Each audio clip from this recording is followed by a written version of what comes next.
Bonsoir à tous, bonsoir à toutes, et je vous retrouve seulement quelques heures après, particulièrement enthousiaste, parce que, suite à ma vidéo sur l'éventuelle incohérence des courbes, un étalonneur du nom de Geoffrey Kenner a tout de suite créé un billet de blog, je vous mets le lien en description, pour expliquer où se situait la logique dans ces courbes qui semblaient à première vue incohérentes, et qui ne l'étaient pas. C'est moi qui, effectivement, l'erreur venait bien de moi. C'était moi qui avais oublié un principe fondamental. J'avais complètement oublié un principe fondamental, à savoir qu'est-ce que c'est que la saturation par rapport à des niveaux de luminance. Ça m'était complètement sorti de la tête, je voyais juste ça comme trois canaux pondérés et c'est tout. J'avais oublié ce que c'était. C'était ma première erreur, j'en ai fait une deuxième.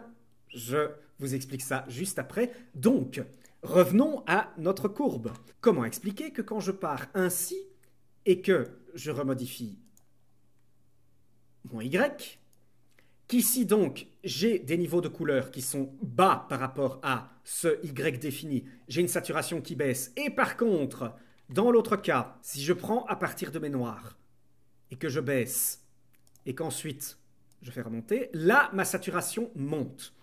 En fait, enfin si, c'est pas non plus le truc le plus simple, c'est le principe même de la saturation qui m'a échappé.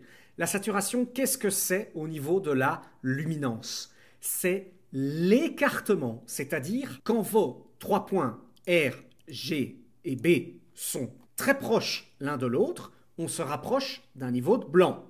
Vous êtes d'accord? Plus l'écart entre eux sont élevés, plus la saturation est élevée, à savoir si par exemple c'est le rouge qui prime sur le vert et le bleu, nous allons avoir une lumière rouge. Si le rouge et le vert sont égaux, nous allons obtenir du jaune. Si le vert est plus bas que le rouge, mais plus élevé que le bleu, nous allons obtenir un rouge avec une nuance orangée, c'est-à-dire une nuance de jaune sur elle-même. Donc ça, vous le savez. Or, regardez bien, je vais réinitialiser ici, regardez bien ici ce qu'il se passe si je baisse ainsi ma courbe. Alors, vous pouvez voir ici, regardez au niveau 50% que tous mes points ici de luminance, que ce soit au niveau de mon Y ou au niveau de mes trois canaux R, G et B, ils se sont écrasés sur eux-mêmes. Ils se sont rapprochés, donc les plus bas se sont rapprochés des plus hauts, ils se sont écrasés sur eux-mêmes. Vous pouvez voir en fait que tout ce qu'il y avait sur mon waveform ici, plus ou moins à mon niveau 50%, s'est écrasé sur le même niveau. Vous voyez? Or, si par contre je fais ainsi, qu'est-ce qui se passe? Je baisse à partir du dessous, sans baisser à partir du dessus. Vous connaissez le principe, c'est la même chose que ce qu'on fait avec la roue des gains. Or, que se passe-t-il à ce moment-là? Les niveaux s'écartent. Ils s'écartent l'un l'autre et on voit tout de suite que la saturation monte. Pourquoi? C'est logique, réfléchissez. Supposez par exemple, à partir d'ici, j'ai un niveau de couleur, par exemple mon vert, qui est ici, plus ou moins entre 256 et 384. J'ai un niveau de rouge ici, qui est plus bas, qui est plus ou moins entre 128 et 256. Si maintenant je baisse, ça s'écarte par le dessous. Vous comprenez? Ça s'écarte. Le ratio, le rapport d'écartement entre mes trois est maintenant plus élevé. Pas dans le cas où je fais ainsi, où là, le ratio entre les trois est justement moins élevé. Donc, à partir de mon 50%, si je fais uniquement ainsi, je définis effectivement un niveau plus élevé de luminance par rapport à là où sont configurés, où sont nivelés mes trois canaux de chrominance. Cependant, quand j'utilise en fait cette courbe-ci, ce Y, c'est pour ça que je vous disais, la nature du Y, c'est très difficile à comprendre. On fait une moyenne, pas par rapport à trois canaux qui sont moins élevés, mais par rapport à trois canaux entre eux. Vous comprenez, c'est une moyenne générale. Ce qui fait qu'ici, si je replace mon Y ici dans ma zone de 50%, il a un contraste moins élevé. Vous comprenez? Il y a ici plus de différence entre mes points ici. Et là, il y a une plage plus importante qu'ici où la courbe est moins raide, où il y a une différence moins importante. Résultat, le ratio entre mes trois canaux de couleur est plus élevé. La saturation ne peut que monter. Oui, c'est logique. Par contre, ici, je fais donc une moyenne par rapport à des canaux, ici des canaux de chrominance, qui sont, eux, plus rapprochés entre eux. Donc forcément, la saturation ne peut que baisser. En fait, ce que j'ai fait ici, dans ce cas, dans ce cas-ci, c'est que je n'ai pas seulement baissé mes canaux de chrominance par rapport à mon Y, une moyenne générale de luminance, je les ai surtout et avant tout stretchés, on appelle ça stretchés, je les ai écartés entre eux. Et donc du coup, tout devient parfaitement logique. Oui, c'est normal, hein. Comme mes canaux ici sont stretchés, qu'ils ont un écart par rapport à eux qui sont plus élevés, on recalcule par rapport à une moyenne de luminance ici, par rapport à une moyenne de contraste qui est moins élevée, donc mes canaux de couleur deviennent forcément plus stretchés, plus écartés entre eux. Regardez maintenant ce qui se passe si je fais un Alt S et que sur cette node ici, je vais sélectionner mon point. Tac. Vous voyez que les points entre eux, rouge, vert et bleu, ont un certain écartement. Ils sont assez stretchés. Maintenant, si je reviens sur mon autre courbe, voici, et que maintenant je fais Alt S, hein, et que je vais chercher le même point, voilà, vous pouvez voir ici que le stretch est bien moindre. Hein, ils ne sont pas stretchés. Ils sont bien, regardez, mon Y est bien au centre des 3 points. Vous comprenez? On a bien calculé, hein, ces niveaux de chrominance par rapport à tous les niveaux de chrominance qui sont ici, par rapport à un niveau qui se trouve ici. Mais on les a calculés, on les a pondérés par rapport à quoi? Par rapport à une différence entre eux qui est très peu élevée. Ici, on les a calculés par rapport à une différence entre eux. Mon point de saturation du rouge est ici, ici, ici, etc. Hein, on les a calculés comme ça, donc où leur différence est beaucoup plus élevée. Leur écartement, ils sont stretchés, est beaucoup plus élevé. Tac. Et donc, on les a ramenés à tel niveau, et vous pouvez voir que, oui, on les a bien ramenés à un niveau de luminance moyen, qui est cohérent, mais ils sont effectivement plus stretchés. Hein. Et donc, la saturation monte.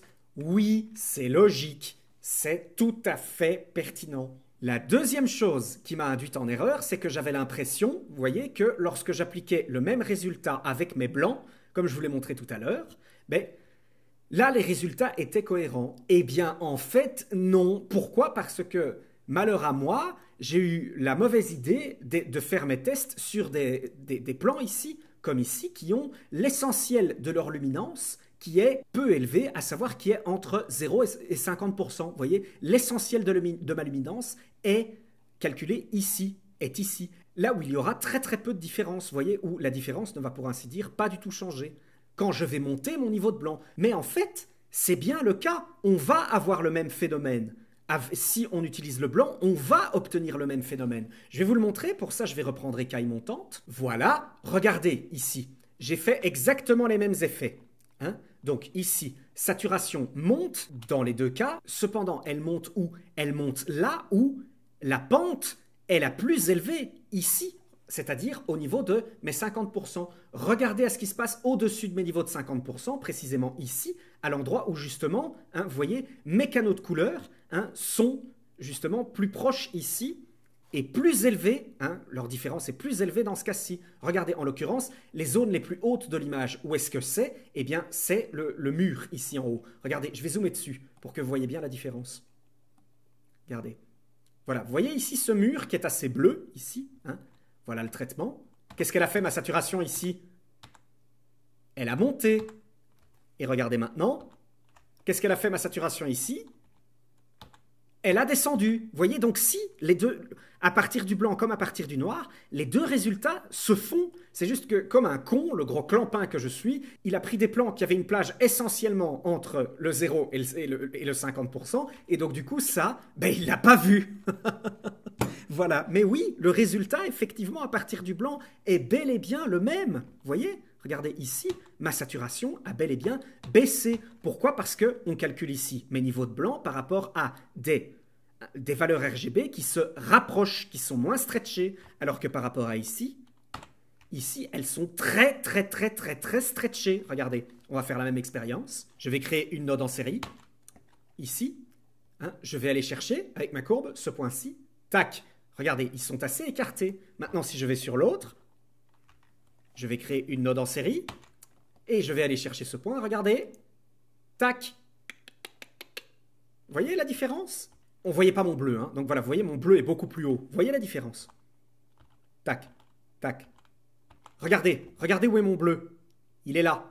Et là maintenant, il est là. Pourquoi? Parce que dans cette correction-ci, j'ai monté drastiquement mon bleu par rapport à mon rouge et mon vert qui n'ont presque pas bougé. Vous comprenez?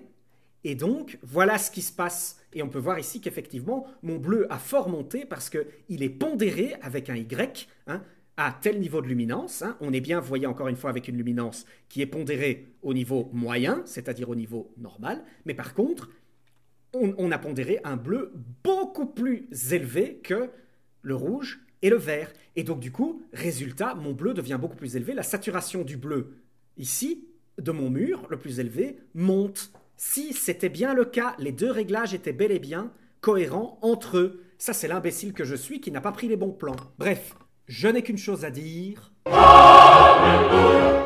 Vous pouvez grandement remercier Geoffrey Kenner, hein, pour son aide. C'est lui qui m'a éclairé. Je crois qu'il vous a tous éclairé, vous aussi. Hein. Je le remercie vraiment beaucoup. Je pense aussi que cette petite expérience, cette petite incohérence sur laquelle je me suis arraché les cheveux pendant quelques semaines, vous a été instructif pour mieux comprendre la nature de la saturation, pour mieux comprendre comment fonctionne une courbe.